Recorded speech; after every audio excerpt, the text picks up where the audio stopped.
Let us pray. Let the words of my mouth and the meditations of our hearts be acceptable to you, O Lord, our rock and our Redeemer. Amen. When I was a kid, there was a picture of Jesus in my room, or at least that's who my mom said it was. And it always sat on top of my dresser, so when I'd walk into my room, it was one of the first things I would see. When I was lying in my bed, I'm a side liar, and so I'd look across at my dresser and see it there also. It was Jesus the way that I've always sort of imagined him, or the way that I would imagine him, the way I would always picture Jesus. It was just a portrait, but he seemed tall to me. He had a sort of long face with high cheekbones, a firm brow to him, long golden hairs flowing down the back of his neck, back from the front. He had a matching gold beard with it also that went just maybe a few inches beneath his chin. His skin was a soft amber color, similar to my own color of skin. He had blue eyes, and he gazed softly into the distance around my room in a sort of dignified way, a comforting way, always letting me know things were okay in my room. He seemed to know everything in a good way. I had a children's story Bible that I used when I was a kid too, and it had more pictures of Jesus, and they were similar to this. In some pictures, Jesus was wearing a long white robe, similar to this robe. In some pictures, he would have on maybe a light blue or light purple or some sort of accenting cloth over top of it. It had helped to make him look more dignified, more regal, more like a teacher perhaps. In one picture in my children's Bible, Jesus was sitting on a rock with some children gathered around him. And he looked to be telling a story. And his soft features seemed to invite the children, and heck, invited me into the picture. And he looked as gentle as anyone I'd ever met in my life. And so for a lot of my life, I thought about Jesus like this, in those sorts of ways. He was this nice, soft man who just loved everybody. He was a big strapping guy, but gentle, a gentle giant. He looked a lot like me and the people that I saw on a daily basis, though maybe few were as beautiful as that. He looked like me. He talked like me, I presumed. He acted like me. Well, at least the me that I was supposed to be like. I mean, I couldn't measure up to Jesus, but that's who I wanted to be like. He wouldn't have upset anyone, the Jesus I had in my mind. He would have helped everyone out and done anything for anyone. One day when I was in seminary, I remember sitting in one of my seminary classes on the New Testament. And the professor was a big-time church historian, and he liked to introduce that kind of thinking into our study of the New Testament. And he spent a big part of his professional and personal career studying history and the culture of the first century of Jesus' day. And on this particular day, the professor invited us to think about what Jesus may have looked like. Immediately, I thought back to my bedroom and that picture of Jesus on my dresser. I closed my eyes and I thought of all of those images from my childhood, my study Bible, all the pictures that were in the basement of my church too. And then he passed out a piece of paper with some historical analysis on what Jesus probably would have looked like. And this paper took into account history, the region of the world where Jesus lived, and his ancestry. The image of the man in the picture was a man that was probably a little bit less than 5 feet tall. He had a very round face, very dark, curly, shortish sort of hair on top of his head, and then he had a big, burly, sort of matching curly black hair beard. He was very dark-skinned, olive-skinned almost. He had brown eyes resting under a very furrowed brown brow, bushy eyebrows.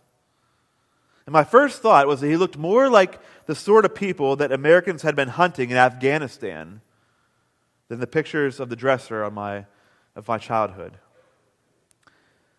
And then I started to think about what I thought it was that I knew about Jesus, and what I thought Jesus looked like, and what I thought Jesus did. Did Jesus really look American, like me? Or really, Jesus looks Scandinavian in the picture on my dresser? Did he really look like those pictures on my dresser, those pictures of my childhood? More importantly, though, was Jesus this soft, gentle, nice man that I'd always imagined?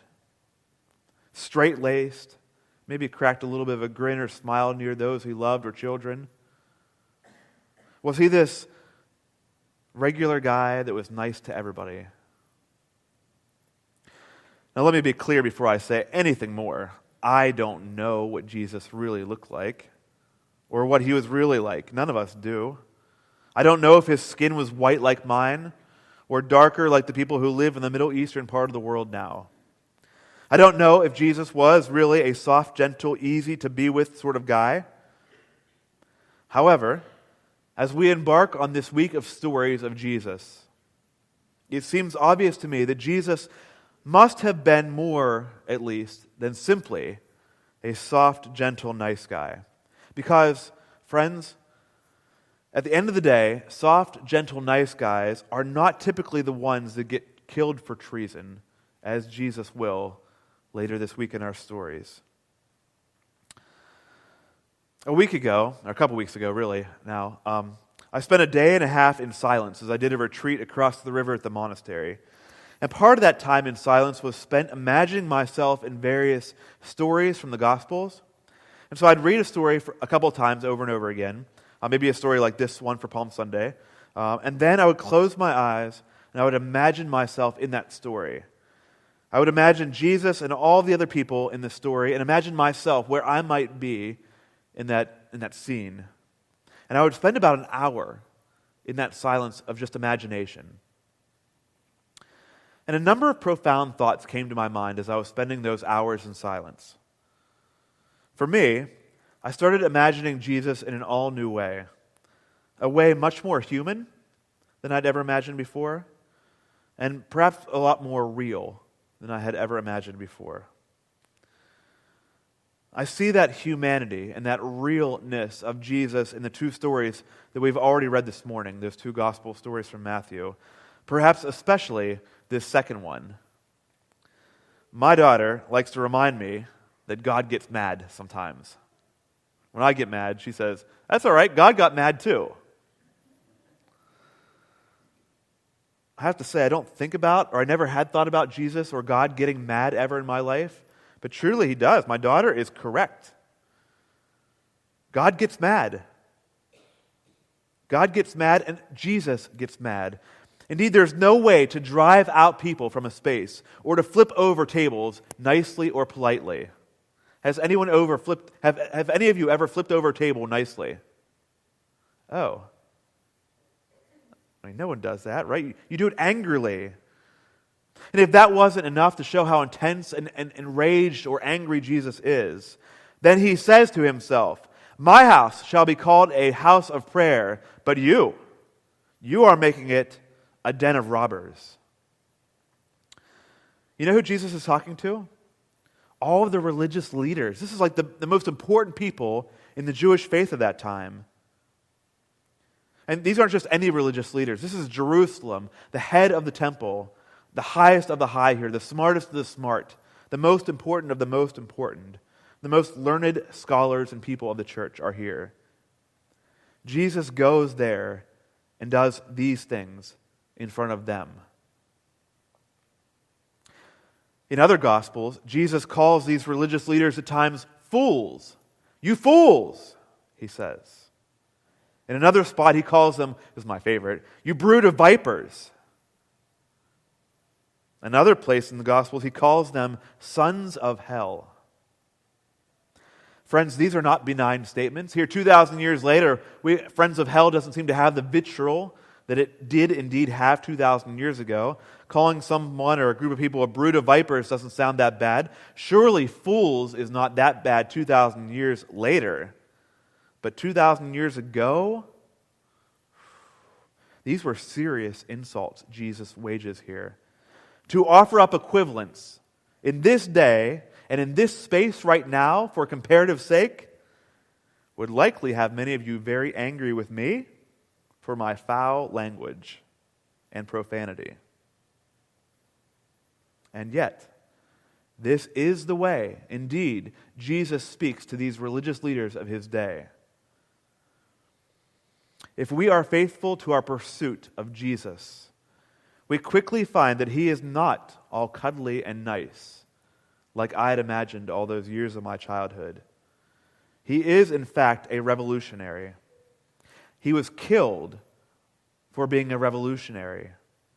He was killed because he made the Jewish leadership so angry that they desired to kill him. And it wasn't just because he called them some names. He was killed because he posed enough of a threat to the Romans that they lived out the requests of the Jewish religious leaders. Indeed, Jesus was not all soft and gentle. Rather, when we read the stories of Jesus in the Gospels, we find that this moment in the temple does not stand out or stand apart from the sort of person Jesus is all through the Gospels.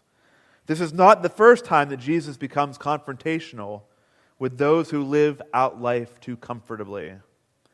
This is not the first time that Jesus becomes emotional and speaks harsh truth to those who are closest to him. It is not the first time he stands against his traditions. He heals the Canaanites. He heals the Greeks. He heals women. He stands up for guilty people and sinful people. He cares for the Romans and their servants. He breaks Jewish rituals that have been held on to for centuries, like the rules of the Sabbath or the rules of cleaning your hands and eating food. He raises up the roles of women against all historical counts. He emphatically cares for those who are imprisoned, those who are dirty ritually, those who are foreigners, and then calls those who gather around him and dare to follow him to do the same thing. Rather than living in luxury in Jerusalem like all the other religious leaders, or in a nearby synagogue in a neighboring town, as most rabbis would have done, Jesus was a nomad and a wanderer, living off the generosity of people, strangers, and, of course, the women that supported him.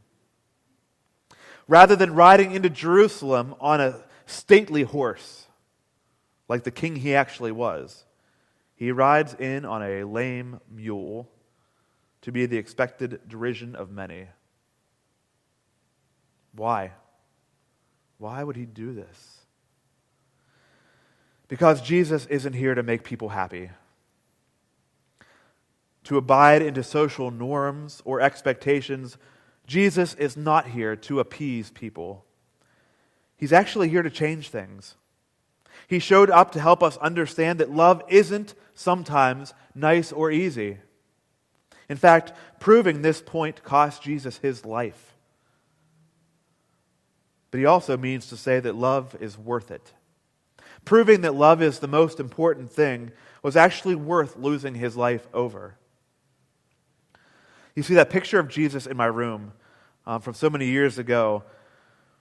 It doesn't really matter what he looks like. It doesn't matter if he looks like some Swedish model in a beauty pageant gown with a nice sash over his body, or if he looked like a Middle Eastern man. It doesn't matter what Jesus looks like. What matters is that we look like Jesus. And I don't mean the way he physically looked. Doesn't matter if we look like his hair looked or if our faces look like his face looked. What matters is we seek to look like Jesus and do the things that Jesus did.